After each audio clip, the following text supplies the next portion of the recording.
have these occasional interviews which are to do with linking what we do on a Sunday, our faith, with what we do during the week. And I wanted to interview Peter. He does so many things, but in particular to do with his role with Marple Christian Care. So I know many of you here will know about Marple Christian Care, what it offers, and people who volunteer with it, but there are some who won't. So Peter, can you tell us what it is and what it does? Marple Christian Care was founded in 1977, and it exists purely to give people lifts to and from medical appointments. So any medical appointment we can deal with.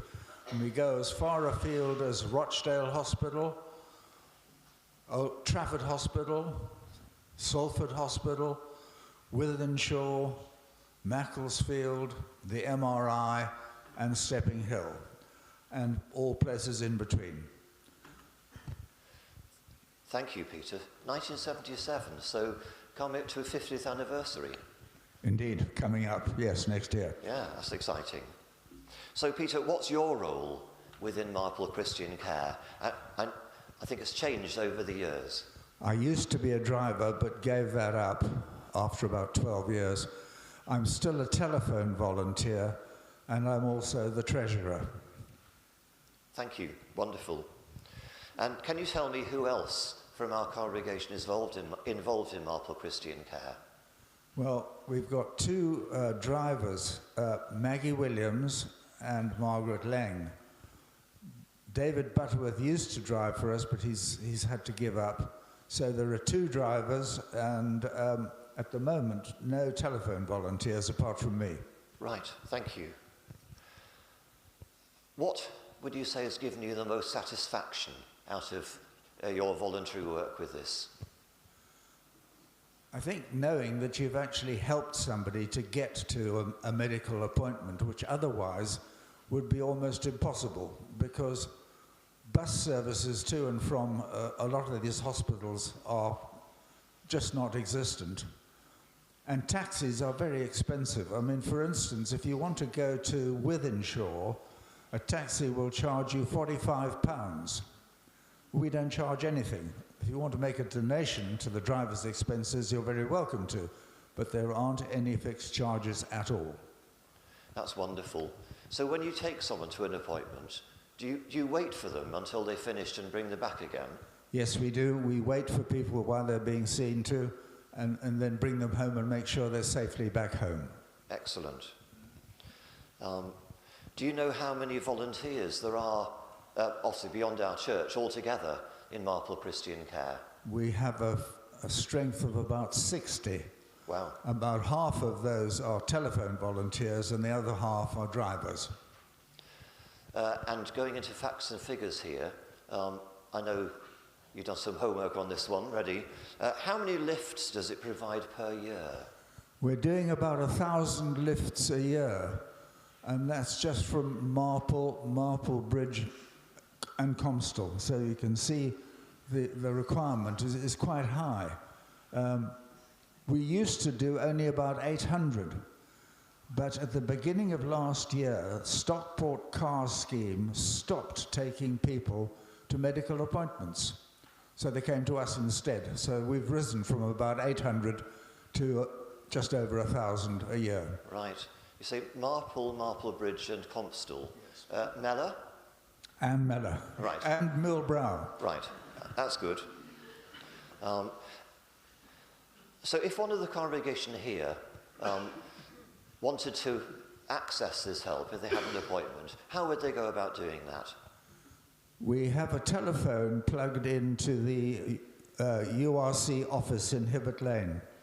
And Monday, Tuesday, Thursday and Friday, we have a volunteer on duty from 10 o'clock until 12:30.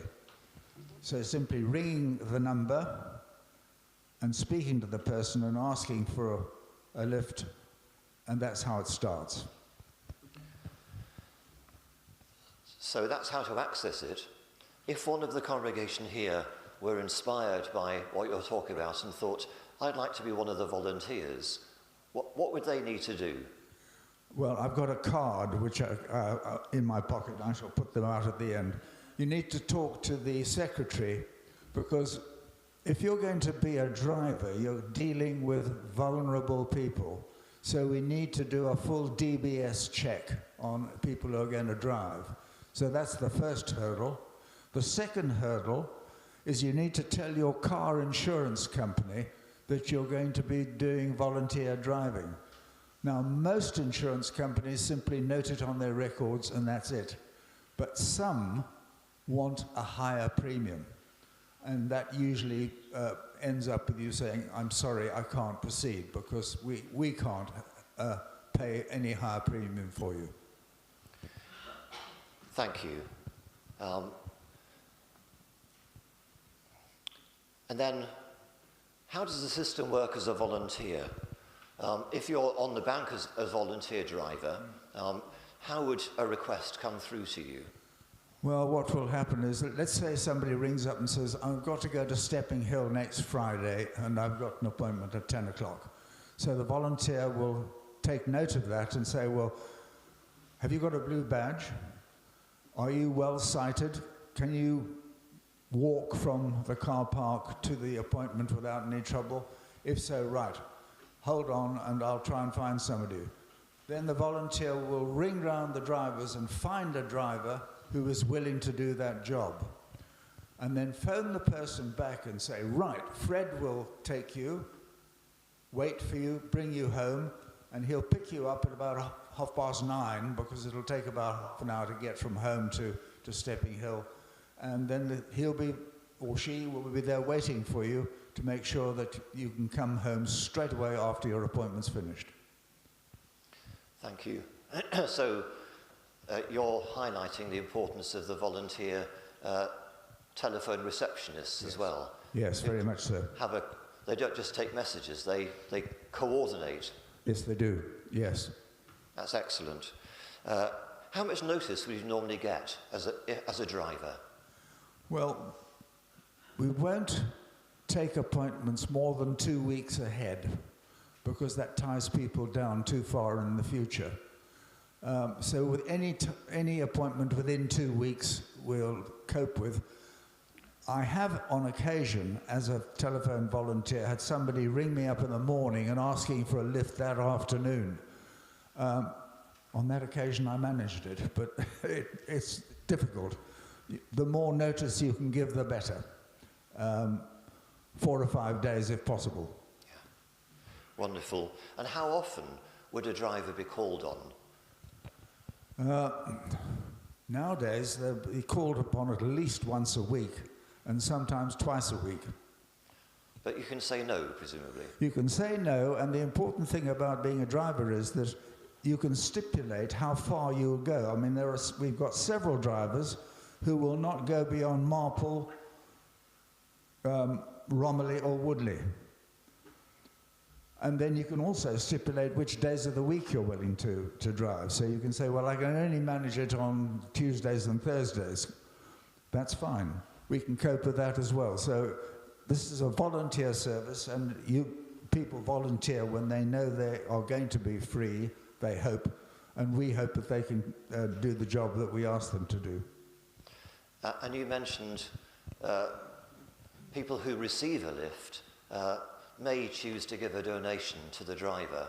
Otherwise, does the driver simply do this out of the goodness of their heart? Well, they do it out of the goodness of their heart, but if people say, well, how much should I give?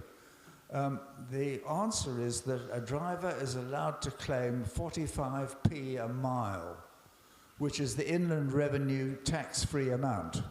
And he can also claim any parking fees. So if you want a guide, well, how many miles are you going to go? And that'll give you a guide as to what would cover the driver's expenses, which he may or may not claim.